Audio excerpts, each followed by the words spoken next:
नमस्कार friends. Friends, आज हम एक ऐसे शानदार स्टॉक के बारे में बात करेंगे जिसको यदि आप अभी बाई करते हैं तो निश्चित ही आपके पैसे को आने वाले 1 से 2 साल में यह स्टॉक डबल करता हुआ दिखेगा। फ्रेंड्स, सबसे बड़ी बात तो यह है कि इसके डिविडेंड भी शानदार देखने को मिलते हैं। तो फ्रेंड्स, चलिए सबसे पहले उस स्टॉक का नाम बता देते हैं जिसका नाम है SAIL steel authority of India limited. यह एक सरकारी कंपनी भी है और फ्रेंड्स, अगर इसके 1 महीने के रिटर्न हम देखते हैं तो लगभग 3.5% के आसपास के पॉजिटिव रिटर्न देखने को मिल जाएंगे। वहीं अगर इस स्टॉक के 6 महीने के रिटर्न देखते हैं तो लगभग 3.5% के आसपास के निगेटिव रिटर्न देखने को मिल जाएंगे।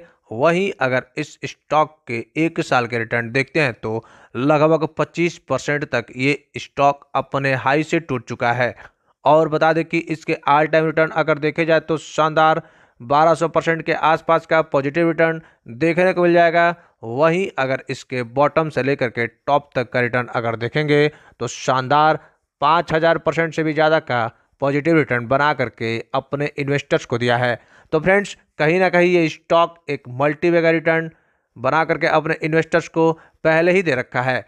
लेकिन हम आज बात करेंगे इस स्टॉक के शेयर प्राइस के ग्रोथ करने के बारे में कि आखिर ये स्टॉक आने वाले समय में और भी तेजी दिखाएगा या फिर इस स्टॉक से आपको एग्जिट हो जाना चाहिए। एक एक चीज़ों पे हम बारीकी से चर्चा करेंगे, इसके बिजनेस, इसके फंडामेंटल, इसके टेक्निकल क्या है।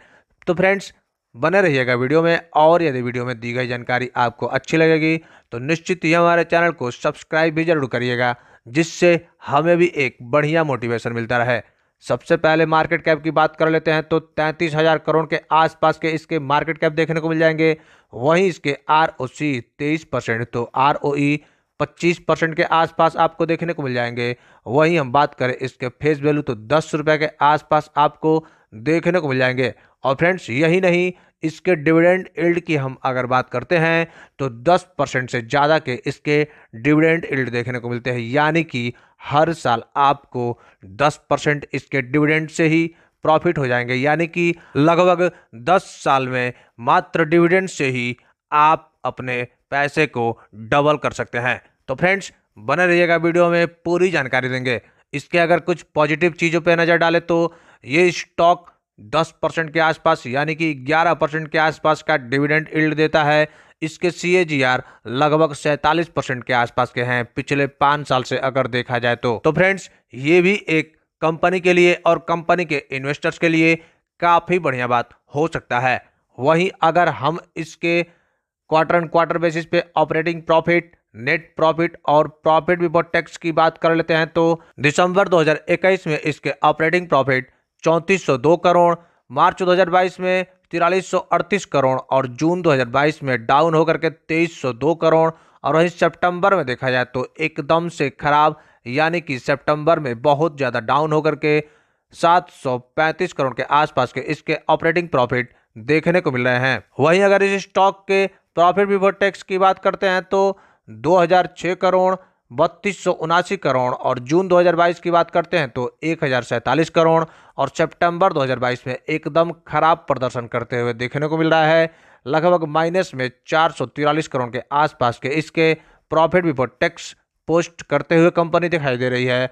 वहीं देखा जाए तो दिसंबर 2021 में इसके नेट प्रॉफिट 1529 करोड़, 2479 करोड़, जून 2022 में 804 करोड़ और देखा जाए तो सितंबर 2022 में इस कंपनी के नेट प्रॉफिट माइनस में पोस्ट होते हुए देखने को मिल रहा है 329 करोड़ के आसपास।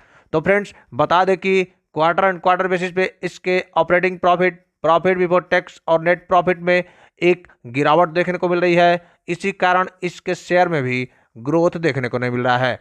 वहीं अगर इसके ईयर एंड ईयर बेसिस पे ऑपरेटिंग प्रॉफिट की बात कर लेते हैं तो 9807 करोड़ मार्च 2019 में, मार्च 2020 में 10,264 करोड़ और मार्च 2021 की बात करते हैं तो 12,700 करोड़ और मार्च 2022 की अगर हम बात करते हैं तो 21,300 करोड़ के आसपास के इसके ऑपरेटिंग प्रॉफिट देखने को मिल रहे हैं। वही प्रॉफिट बिफोर टैक्स की हम बात कर लेते हैं तो 3549 करोड़, 3302 करोड़, 7206 करोड़ और लास्ट ईयर 2022 की बात कर लेते हैं यानी कि मार्च 2022 की बात करें तो शानदार 16,200 करोड़ के आसपास के इसके प्रॉफिट बिफोर टैक्स देखने को मिलते हैं। वही नेट प्रॉफिट की अगर हम बात कर लेते हैं तो 2349 करोड़, 2121 करोड़, 4148 करोड़ और वहीं लास्ट ईयर 2022 की बात कर लेते हैं तो शानदार 12,243 करोड़ के आसपास का इसका नेट प्रॉफिट देखने को मिल रहा है।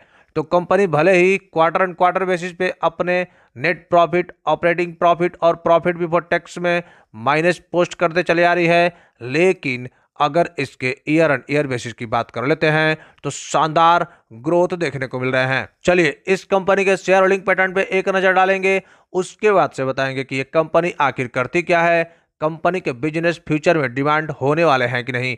तो चलिए शेयर होल्डिंग पैटर्न की अगर हम बात कर लेते हैं तो प्रमोटर्स के पास 65%, एफआईआई के पास 4.5% और डीआईआई की बात कर लेते हो 9.5% और वहीं पब्लिक की बात कर लेते हैं तो 21% के आसपास के शेयर होल्डिंग पैटर्न देखने को मिल रहे हैं।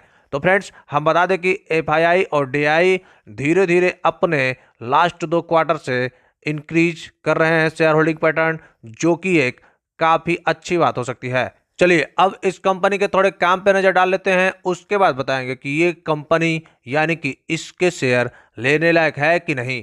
तो फ्रेंड्स हम बता दें कि steel authority of India limited SAIL Bharat में इस्पात निर्माण में लगी एक प्रमुख कंपनी है। यह पूर्णतः एकीकृत लोहे और इस्पात का सामान तैयार करती है। कंपनी में घरेलू निर्माण, इंजीनियरिंग, बिजली, रेलवे, मोटरगाड़ी और सुरक्षा उद्योगों के लिए इसके प्रोडक्ट दिए जाते हैं, यानी कि इन सब चीज़ों में इसके प्रोडक्ट यूज होते हैं। तो फ्रेंड्स आप खुद ही समझ सकते हैं कि ये सारे बिजनेस यानी कि इस कंपनी के बिजनेस फ्यूचर में कभी खत्म होने वाले नहीं है। और फ्रेंड्स हम बता दें कि ये भारतीय सरकारी कंपनी है। तो फ्रेंड्स ये इस चीज़ से तो आप निश्चिंत रहिएगा कि इसके कंपनी में अगर आप पैसा इन्वेस्ट करेंगे तो आपका पैसा डूब जाएगा, जी नहीं। तो फ्रेंड्स हम बता दें कि इस स्टॉक को आप बाई करके चल सकते हैं। खासतौर से वो लोग जरूर इस स्टॉक को बाई करेंगे जिसको डिविडेंड चाहिए होता है।